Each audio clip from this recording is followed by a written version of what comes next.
Chers étudiants, bonjour, très heureux de vous accueillir aujourd'hui pour cette conférence, la première à distance, qui va porter essentiellement sur les aspects techniques de la garde à vue. Cela n'empêche qu'on va consacrer une première séquence à un rappel de cours.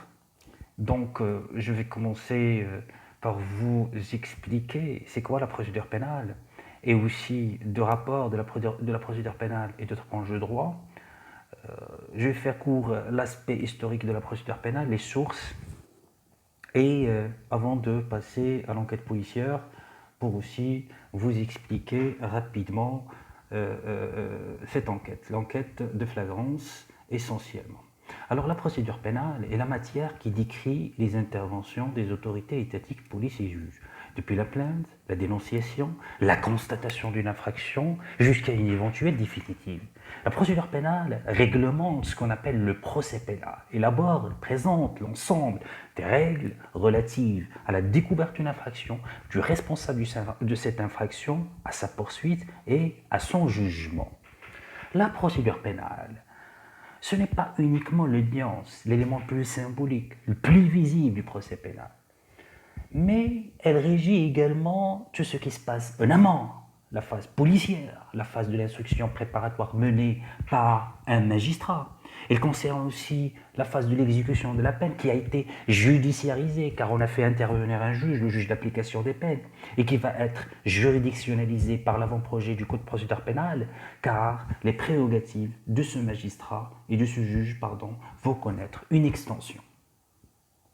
La procédure pénale a donc vocation à déterminer l'organisation et la compétence des juridictions répressives, à fixer les règles qui doivent être suivies dans le cadre du processus judiciaire pour rechercher l'infraction, les auteurs de l'infraction et juger l'individu éventuellement rentré en voie de condamnation.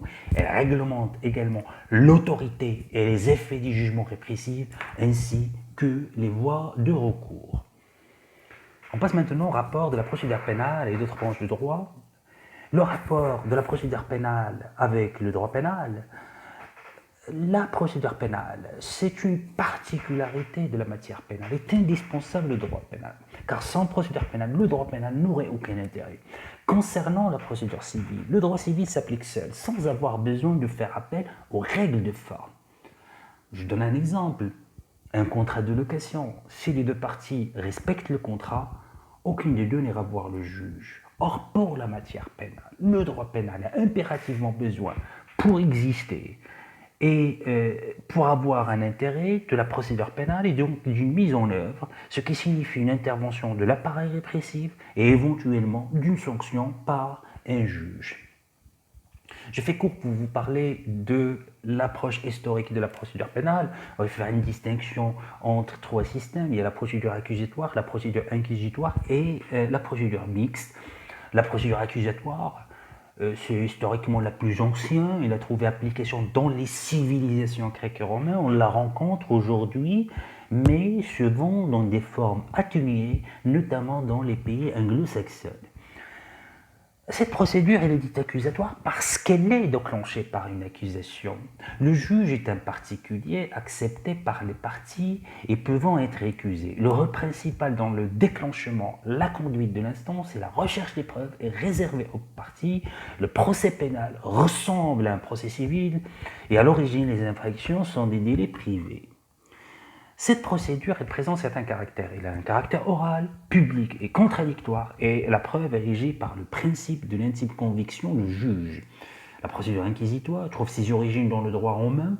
Dans cette procédure, le juge est un fonctionnaire public, permanent, imposé aux parties. Elle déclenche le procès pénal et peut se saisir d'office. Il joue un rôle souverain et actif dans la mesure où il ne va pas se contenter des éléments de preuve qui vont lui apporter les parties au procès, mais va procéder lui-même à en rechercher d'autres pour forger sa propre conviction. Alors, cette procédure présente aussi certains caractères. Elle est écrite, un procès verbal est donc établi reprenant tous les épisodes de l'affaire. Elle est non contradictoire, en ce sens que l'accusé a un rôle passif, et enfin, elle est secrète.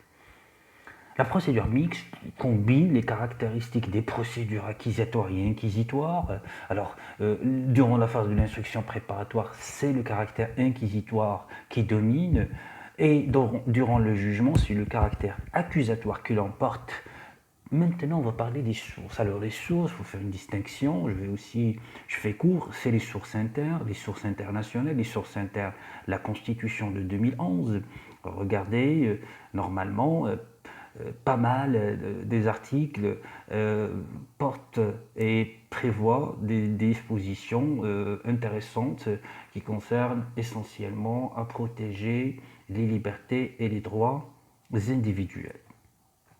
Il y a la jurisprudence, des sources internationales essentiellement la Déclaration universelle des droits de l'homme. Ces sources sont ratifiées bien évidemment par le Maroc. Vous avez le Pacte international relatif aux droits civils et politiques, la Déclaration universelle des droits de l'homme, et qui tend à influencer la procédure pénale. On arrive à notre problématique. À notre problématique, c'est toujours de garder à l'esprit, car la procédure pénale, il tend toujours d'établir un équilibre entre deux notions difficiles à mettre en œuvre: le droit à la sûreté et le droit à la sécurité. La matière pénale, la particularité, c'est qu'elle est la matière où on a une opposition entre le droit à la sécurité et le droit à la sûreté. Cela signifie qu'il y a d'un côté le droit à la sécurité, c'est la nécessité d'assurer la poursuite et les jugements des coupables. Il faut donc une justice efficace. D'un autre côté, il faut éviter qu'un individu ne soit pas poursuivi à tort et condamné à tort. Il faut concilier donc la sécurité, l'efficacité de la justice et la sûreté, la protection des libertés individuelles. Je vais vous parler aussi de question importante qui va normalement constituer le fondement de notre étude, c'est la preuve. La preuve est le pivot de la procédure pénale. C'est celle-ci qui permet d'affirmer normalement l'existence ou la non-existence éventuelle d'une infraction et qui va permettre d'établir qui en sont les auteurs. En procédure pénale, la charge de la preuve, elle incombe toujours à la partie accusatrice, au ministère public. Il a l'obligation d'apporter à l'appui de l'accusation la preuve de l'existence des faits incriminés et de la culpabilité de la personne mise en cause. Plus précisément, le ministère public a l'obligation d'établir que telle infraction a été réalisée et qu'il est imputable à telle personne. Le travail essentiel du ministère public, son job, c'est de faire disparaître le doute dans la conscience du juge, car en cas de persistance, d'incertitude sur la culpabilité, ça vous connaissez bien parce qu'on a parlé plusieurs reprises, le juge doit prononcer une relaxe ou un acquittement. Enfin, c'est le juge d'instruction qui instruit à charge et à décharge. On y reviendra. Et enfin, des juges de jugement qui, s'il estime que les preuves sont insuffisantes, les juges peuvent ordonner un supplément d'informations. De là, le juge il apprécie souverainement la valeur probante des preuves produites et détermine celle qui peut entraîner son intime conviction. Quant à la personne mise en cause, la personne mise en cause n'est pas tenue de contribuer à la recherche des preuves, parce qu'il est protégé par un principe fondamental, c'est le principe de la présomption d'innocence. Aucune contrainte ne peut être exercée à son encontre. Il peut choisir soit d'adopter une attitude active, c'est-à-dire de parler, soit une attitude passive.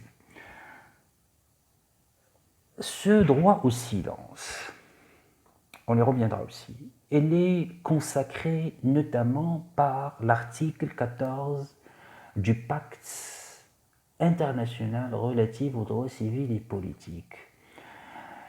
Le pacte dispose que toute personne accusée d'une infraction pénale a droit à ne pas être forcée de témoigner contre elle-même ou de s'avouer coupable. Donc le principe de la présomption d'innocence protège la personne mise en cause parce que c'est le ministère public qui incombe la charge de la preuve. Mais cette règle accepte une exception. Il y a un cas de présomption prévu par la loi. La loi ainsi assimile au proxénétisme le fait de l'individu qui se trouve incapable de justifier la source de ses revenus, considérant son niveau de vie alors qu'il vit avec une personne se livrant habituellement à la prostitution ou à la débauche, entretenant des relations suspectes avec une ou plusieurs personnes se livrant à la prostitution ou à la débauche. Du fait de la clandestinité de cette activité, le proxénétisme, les autorités de poursuite, c'est-à-dire le ministère public, se trouvent dispensés de l'obligation de prouver la participation de mis en cause à des activités qui caractérisent le proxénétisme. Il suffit que les investigations permettent de montrer uniquement que la personne mise en cause fréquente une ou plusieurs prostituées et mène un train de vie au-dessus de ses ressources, légalement connues pour exiger sa justification. Or, la présomption de culpabilité n'est pas irréfragable. La personne mise en cause, en effet, a la possibilité de la combattre par tout moyen. La justification des revenus en matière de proxénétisme suffit à faire apparaître que le mis en cause n'a aucun lien, malgré sa fréquentation des prostituées, avec les activités de proxénétisme. Alors, mode de preuve, si je fais cours en droit pénal, contrairement au droit civil, la preuve est libre. Vous connaissez ce principe. Alors, cette particularité se justifie par le fait qu'en matière répressive, il ne suffit pas de prouver des actes, mais surtout des faits. De là, tous les moyens de preuve qui peuvent venir à leur soutien sont admissibles. Mais, attention, les preuves ne peuvent être recueillies au bénéfice de moyens illégaux ou déloyaux. Ainsi, il est interdit aux membres des services de police et de gendarmerie, bien évidemment, de provoquer la commission d'une infraction. Il est également interdit d'user de violences physiques ou mentales à l'encontre des suspects, de témoins, parce que c'est interdit par la loi.